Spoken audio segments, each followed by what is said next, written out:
talking about estate planning, there are often three documents that form part of an estate plan: a power of attorney, a healthcare directive, and a will. This section will discuss what you need to know when making a will. First of all, I'd like to mention that this presentation is general in nature. As such, we recommend that you speak about your own personal circumstance with your lawyer to ensure that any documents that you make reflect your circumstance. So first of all, what is a will? A will is a document that sets out a person's, how a person wants to dispose of their property at their death.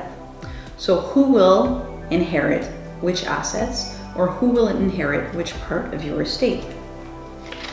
The will takes effect at the moment of your death. So up until your death, so for your whole lifetime, as long as you're competent to do so, you can update, revise, or change your will. When you pass away, that's when the will takes effect. That's when the executor can start acting as your executor. So your will is not something that has any effect on your personal effects during your lifetime. So if in your will you leave your house to your son, but all of a sudden you need the money to take care of your own needs, go ahead, sell your house. You should probably revise your will, but if you don't, your will is still valid. It's just that your son will not get the house because you no longer own it.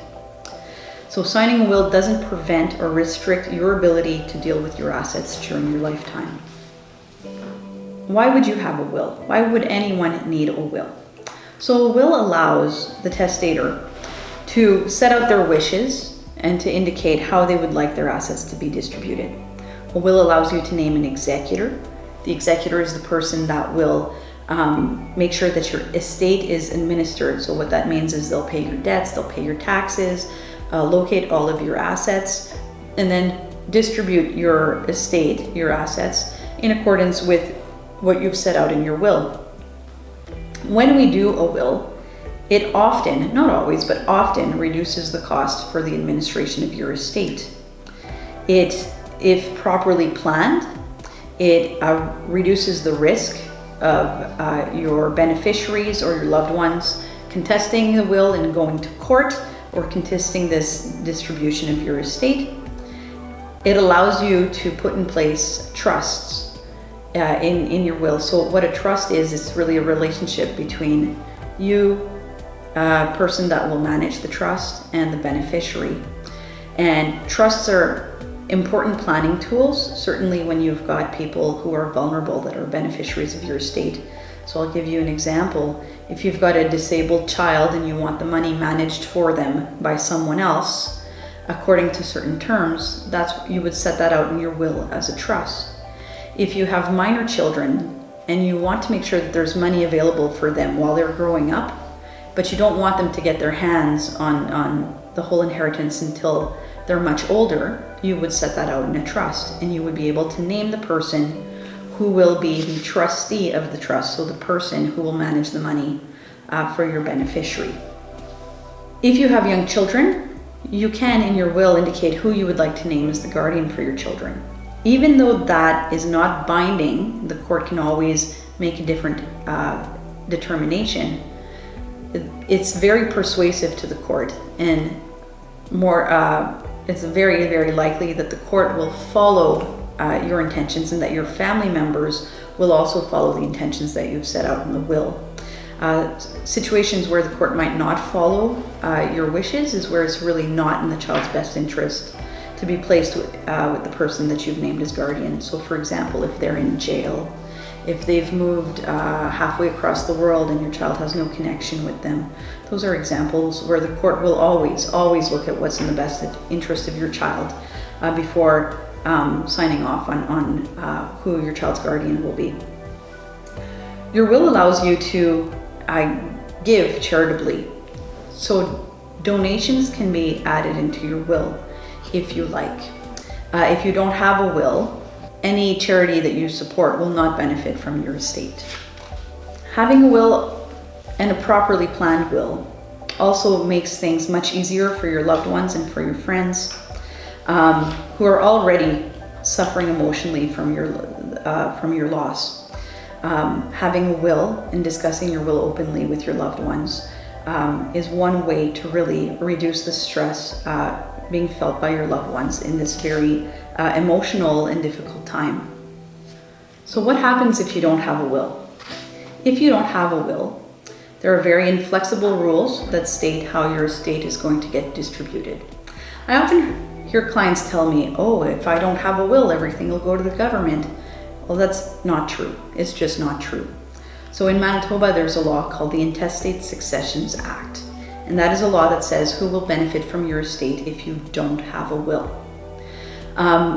And even if your relationships don't follow with the act, it doesn't matter. These are very inflexible rules, and this is what will happen if you don't have a will.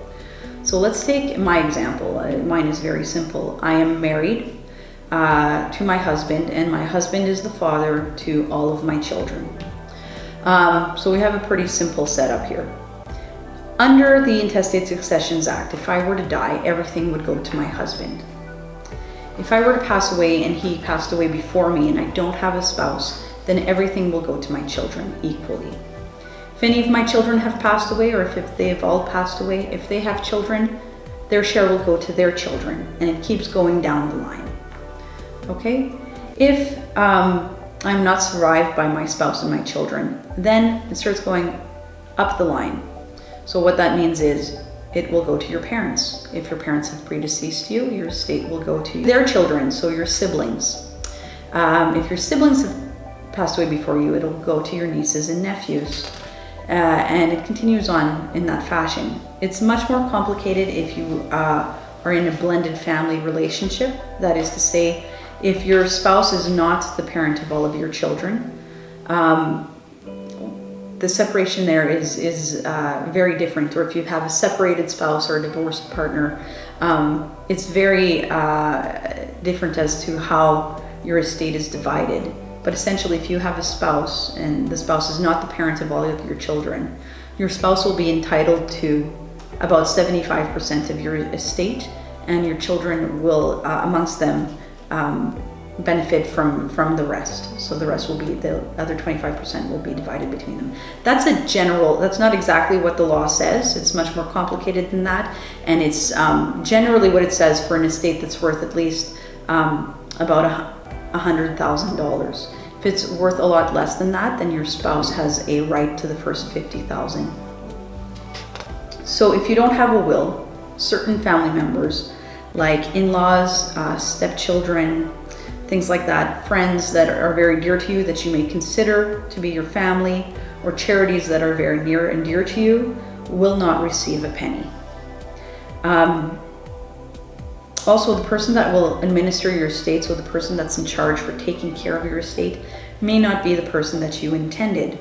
So the person who can act as administrator of your estate must make an application to court to be named as administrator. That person is usually your next of kin that is living in Manitoba. And so what that means is that if you really trust your daughter who lives in Alberta to take care of everything, and your son is a mess and he can't, hold on to a dime, but he's in Manitoba, only he will be able to apply for administration in Manitoba. So it's important to plan in order to ensure that the person that administers your estate is the right person. The administrator may also have to post a bond with the court. And what a bond is essentially a guarantee to the court that says that they will do the work that they need to do as administrator. And then the bond gets removed once they've completed absolutely everything. And that requires additional court involvement, like passing of accounts to the court. A bond, if your estate is worth more than $100,000, usually a commercial bond is required, which is essentially an insurance policy that your estate needs to purchase, or that the executor needs to purchase until the administration of your estate is completed. So often putting in place a will, and certainly a properly drafted will, can significantly reduce the cost of the administration of your estate. All right, so how would you go about making a will? So once again, there's a law in Manitoba. It's called the Wills Act. Very simple name for this one. The Wills Act sets out how someone needs to make a will and what is considered to be a valid will in Manitoba. So first of all wills in Manitoba must be in writing. So no video wills, no recorded wills, they must be in writing. The maker of the will must be at least 18 years of age. There are some minor exceptions, but usually they must be 18 years of age or older. They must have the testamentary capacity required to make a will. And that's not a doctor saying, he's no longer able to manage her affairs or her memory is not good. It's a legal test that sets out whether capacity exists. So if you're in a situation, maybe your doctor has just told you that you're starting to suffer from dementia, from Alzheimer's, and you still feel that you know quite well what's going on, and it's absolutely time, if you have not done it yet, to right away call a lawyer to get your documents in order. Only then will a lawyer be able to assess your capacity to make the documents. Any will that's made must also be dated and signed. So there are different kinds of wills you can make. The simplest form of will is called a holograph will. And what that is a will that is made entirely in the handwriting of the testator. So it needs to be entirely in your handwriting. So what that means is you can't have someone else write it out and you sign it. You can't use a will kit or form to do a holograph will because parts of it are typed out. It needs to be entirely in your own handwriting. That one needs to be signed and dated, and it is then a valid will under the Wills Act. Every other kind of written will has additional requirements. So let's take, for example, a will that's prepared by a lawyer, or even a will kit, or someone has written it out for you. All of those wills must be signed and dated in the presence of 2 adult and competent witnesses. So what's a competent witness? A competent witness is someone who is an adult and who has the capacity of understanding what you're doing. In addition, the witnesses cannot be beneficiaries of your estate. They cannot be the spouses of beneficiaries of your estate. And I also recommend that it not be your executor or the spouse of your executor. So anyone that can benefit in any shape or form from your estate should not act as a witness. When a will is made and 2 witnesses are signing as witnesses, it's also necessary to do what's called an affidavit of execution. So one of the witnesses swears an affidavit in front of a notary or commissioner for oaths, swearing that they saw you sign in the presence of themselves and the other witness, that you were at least 18 years of age, you understood the nature of the document, and that you were not being coerced. And so that document usually accompanies the will when it goes for probate. If that document is missing, it could cost a little more for your estate because they may have to try to find your witnesses so that they can sign affidavits, which might be years after you've done your will. Who should consult a lawyer? Complex assets, a very large estate, they've got a high net worth, things like that. They should consult a lawyer to make sure that their will actually does what they want it to do, that they're not paying more taxes than they need to, and that they're ensuring that the money actually goes to who they intend. When there's very large estates, it's more likely that people will want to go to court to fight for what they thought they should have received. Complex estates could also include estates where there are assets in other jurisdictions. So if you have a cottage in Kenora, that complicates your estate quite a bit. If you've got mineral rights in Saskatchewan or a trailer in Arizona, those are examples where your estate could be much more complex, and you should be getting advice to understand what needs to happen and how you can facilitate the administration of your estate to deal with all those assets.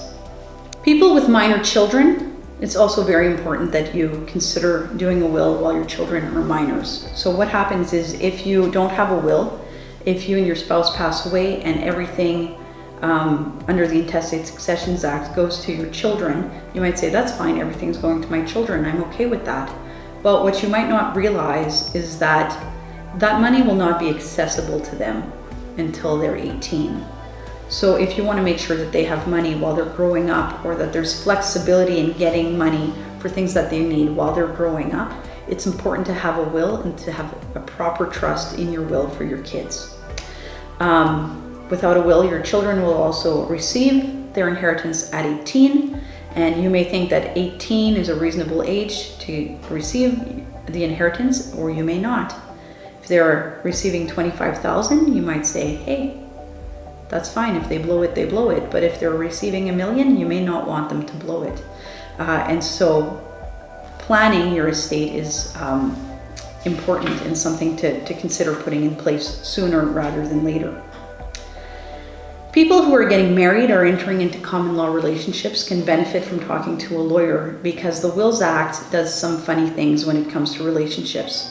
So many people are not aware that if you have a will and you then get married, your will is revoked unless your will specifically states that it was made in contemplation with your marriage. Same thing with a common law relationship. Unless you indicate in the will that it's made in contemplation of your common law relationship with your current spouse, then it could be revoked if you were to marry that spouse. If you're divorced, the Wills Act states that your will be read as though your spouse had predeceased you. But let's say if you're in a lengthy separation, you're not yet divorced, but you've been working on it with your spouse, trying to get an agreement for the last 5 years, but you're not divorced, then you're a separated spouse under the Wills Act, which means that whatever will that you have in place now is still in effect. So if you don't change your will after you separate, it may still all go to your spouse. Maybe that's what you want, and maybe it isn't, but you should probably talk to a lawyer to make sure that your will actually does what you intended to do. Some people are aware of family disputes or family difficulties, and they want to make sure that the separation of their estate and the administration of their estate is simplified and takes those problems into account. For example, some people may have disabled children or spendthrift children, so kids that like to spend money, aren't very good with money. We can put in place trusts and wills for those people. There are other situations where your relationship with certain people are such that you don't want to leave them an equal share. That's fine, but you would have to do that in your will. It's important to talk to your lawyer to make sure that we can help you minimize disagreements that might arise after your death. Essentially, anyone with significant assets or any kind of complex family situation should absolutely talk to a lawyer to make sure that the documents that they create actually do what they intend. Common mistakes that I see, I've set out 3 of them that are reoccurring, that come up often. The first one is joint accounts or joint assets. So a lot of people, most of the people I meet, plan and have their house owned jointly with their spouse, for example. Many have a joint account with their spouse, and their intention is that if they die, it will all go to their spouse. That's fine. There's nothing wrong with that kind of planning. I don't have a concern with that in most circumstances. However, if you're adding your child on the title of the house, or you're adding one of your children on your bank accounts, and the reason for that is either you want to save on probate fees, or you want them to be able to help you manage your banking, those are not good reasons to use joint accounts. First of all, by putting a child on the title of your house, you're opening it to risk. You're opening it to being at risk of your children's creditors. If your child gets divorced or separated, it could be argued that that is one of their assets and therefore subject to family property division.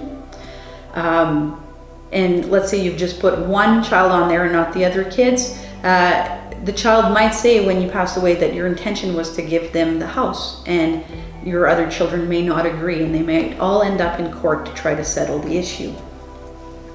The proper way to ensure that someone can help you with your banking and with all of your financial affairs is to put in place a power of attorney document.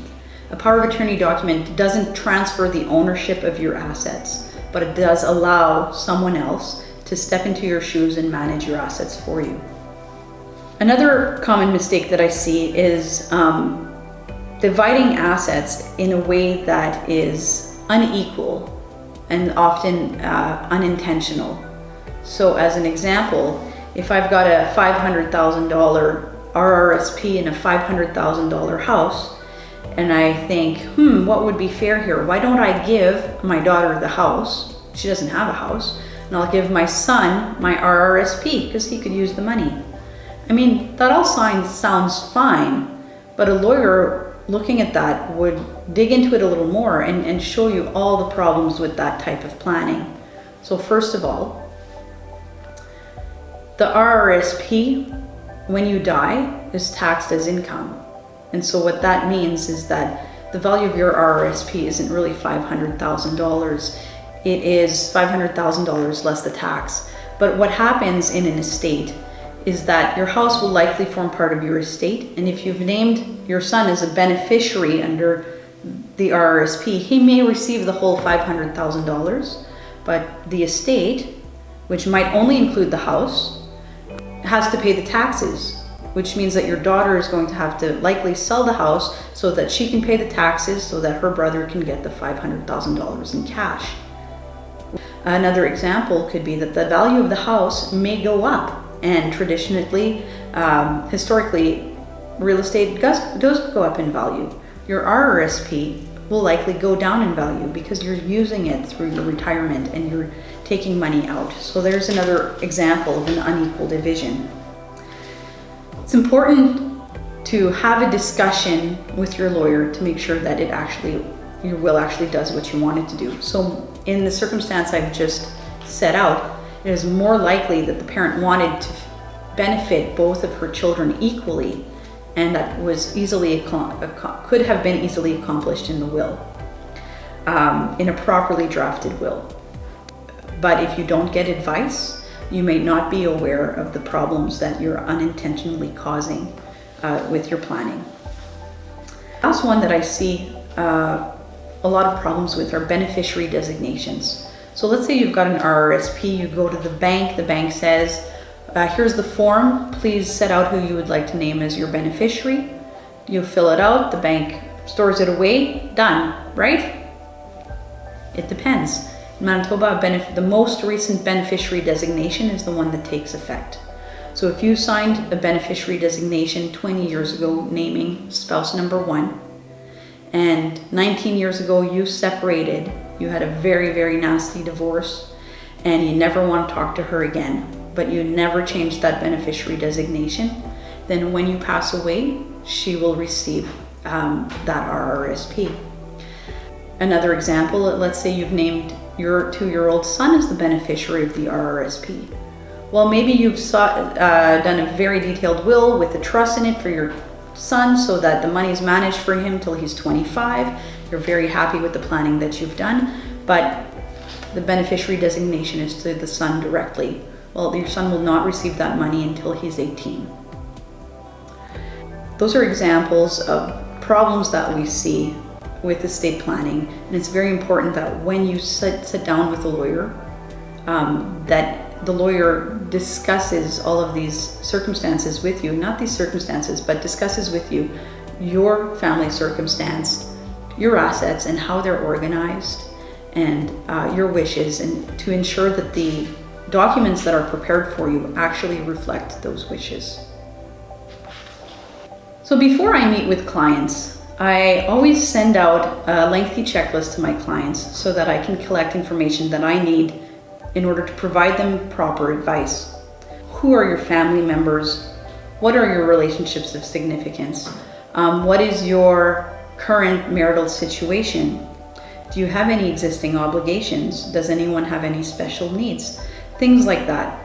I also ask for a detailed list of assets, including who owns which assets, how do they own them, jointly or not, whether any assets have beneficiary designations, whether any one of those assets have special planning requirements. So for example, if you own a cottage with your sister, Should it go to your sister? Does it go to your kids? If it goes to your kids, is there a cottage agreement in place? Things like that. It sounds very complicated. It's not so important to ensure that you have everything in place, but it's important to share with your lawyer what the situation is so that we can properly plan for the situation that we have.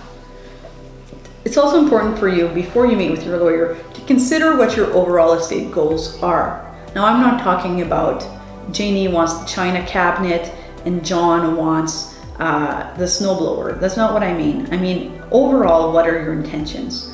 Do you want to benefit your children equally? Do you want to benefit them unequally for a reason or another? Are there certain people that need specific planning? Is there one that is not good with money and you're concerned about them? Is there one that has disabilities that you want to make sure that they're properly cared for? Those are all things that you should think about and consider before you meet your lawyer, so that you can make sure that you're asking them questions about those people, and also to make sure that your lawyer is aware of that circumstance so that they can properly plan for your loved ones. Another thing to do, whether you do it before you meet with your lawyer or after, it's very helpful, if you're comfortable to do so, to have an open discussion with your family members. So having a discussion with your family members, allow them to voice their opinions if they have an opinion, or simply to understand your wishes rather than seeing them on paper after your death. This often reduces the possibility of litigation, it reduces the possibility of family disputes, and it also reduces the possibility that you're really going to hurt one of your loved ones unintentionally. Let me give you an example of why it's so important to have these discussions with your family. I met with an elderly client a few years ago. She came in to see me to redo her will. Her first will left everything equally to her son and to her daughter. She wanted to revise her will to leave everything to her daughter. Even though you can essentially do pretty much what you want in your will, I asked her, why, I'd like to know why you would like to leave everything to your daughter and nothing to your son. And she responded to me that her daughter was a single mother. She worked very hard but did not make a lot of money. And she wanted to make sure that she had everything she needed. Her son was a doctor in Toronto. He was very well off and would not really benefit from receiving any part of her estate. So before I went ahead and drafted her documents, I encouraged her to reach out to her son, to reach out to her daughter, in order to have a discussion with them. I explained to my client that the day that she passed away, if her son were to read that will and saw that he had been excluded from the will, likely his first thought would not be, my mother loved me so much and was so proud of me, so proud that she didn't leave me anything. That's not usually how it goes.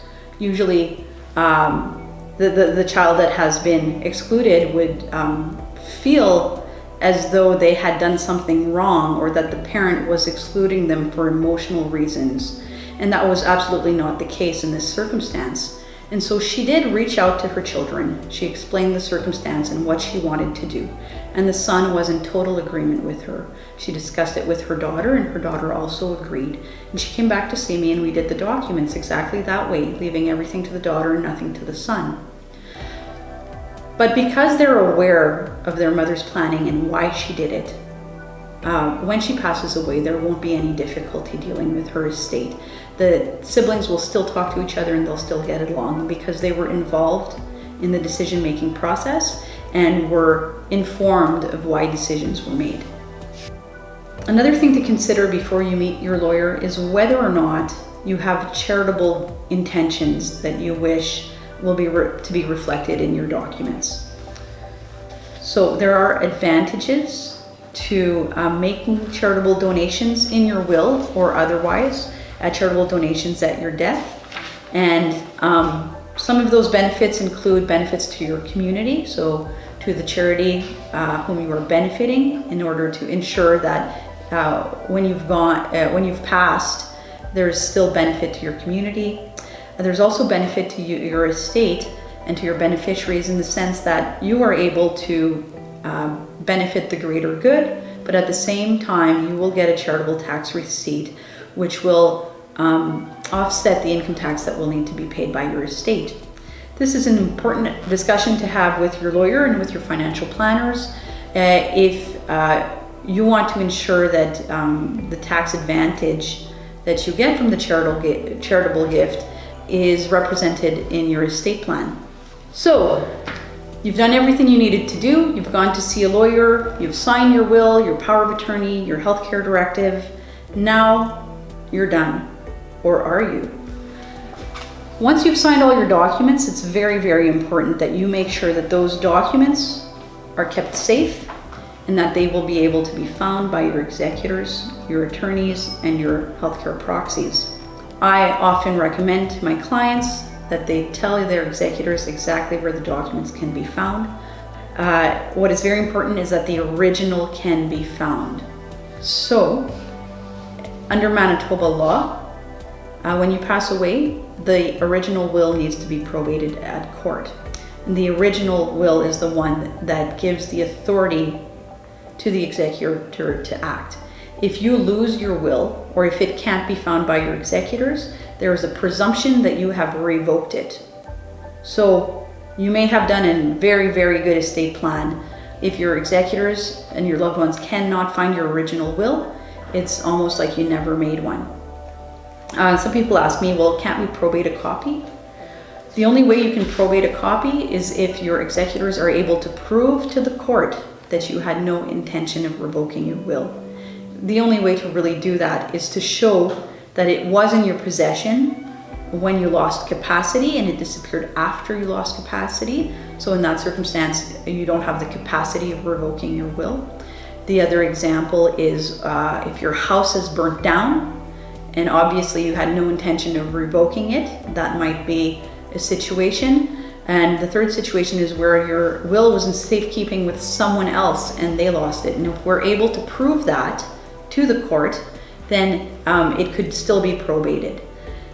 However, that whole process of asking the court to approve a copy of the will is costly and can easily be avoided by ensuring that your documents are kept safe and that your executors know where to find them. Another thing you should do is review your will every 3 to 5 years to make sure that it still does what you intended to do. So it's important to read it, to understand what it says. It's also important to reflect on how your circumstance has changed since the time that you did your will. So have you gotten married? Have you gotten divorced? Do you have more children? Are there any of the beneficiaries in your will that have had a very different change in circumstance? If so, it's important to discuss with your lawyer whether your will still does what you intended to do. It's also very important to provide information to your loved ones and to your executor. So if you have pre-planned your funeral, for example, you may want to let your executor know ahead of time exactly that you've done it, where you've signed a contract, where the information can be found and who to contact. If you have a phone, a computer, or any other number of different technology that requires passwords, you may want to have a list of passwords somewhere that you keep safe in case they need them. It's important to plan now if you haven't done so yet. Many people delay, and there's many reasons to delay. You know, their situation is about to change, or you're not sure what you want to do, who you want to name as guardians for your children, or who you're going to name as your executor. Well, if you don't get started, you may never make those decisions, and it'll just delay, and there's a chance that you will pass away without a will and without any of that planning being in place. Planning also allows you to ensure that your family is not going to have to take on additional expense or aggravation in dealing with your estate. They are already suffering from your loss. It's a very difficult time.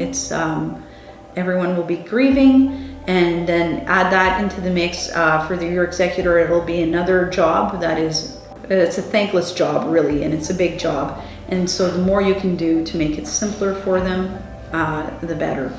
A proper estate plan should deal with not only your will and your death, but also with incapacity, because many of us will, at some point in our life, deal with incapacity, a point in which we're very vulnerable and relying on others.